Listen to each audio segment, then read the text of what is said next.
Good news for today. Our good news is from Habakkuk chapter 3 verse 19.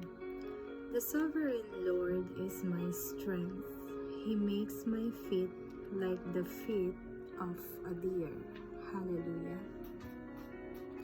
Ang Diyos na si Yahweh ay ang aking lakas. Tumatakbo akong simbilis ng usa at iniingatang ligtas kahit sa kabundukan. Praise the Lord.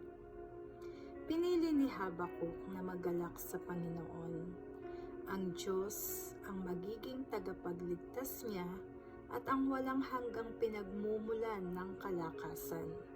Walang pag-aalinlangang alam niyang ang matuwid na nalabi ay makaliligtas sa pagsakop ng mga taga-Babilonya at ipinahayag niya ng may pagtitiwala ang tiyak na tagumpay ng lahat ng namumuhay sa pananampalataya sa Diyos.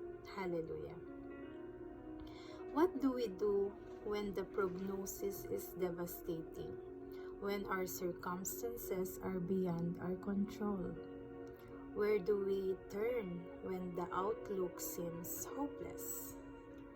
Prophet Habakkuk's situation was out of his control, and the fear that he felt terrified him. The coming judgment would be catastrophic. Yet, in the midst of the impending chaos, Habakkuk made a choice to live by his faith and rejoice in God. He did not place his confidence and faith in his circumstances, ability, or resources, but in the goodness and greatness of God. His trust in God compelled him to proclaim, "The sovereign Lord is my strength. He makes my feet like the feet of a deer. He enables me to tread on the heights." Hallelujah. When we are faced with difficult circumstances, sickness, family crisis, financial trouble, we too have only to place our faith and trust in God. He is with us in everything we face. Let's pray. Father, thank you that I can always turn to you. When I am faced with difficulties of life, I can put my trust in you.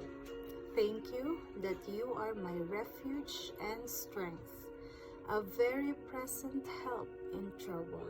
In Jesus' name, amen. Have a blessed Wednesday, everyone. Till next Good News.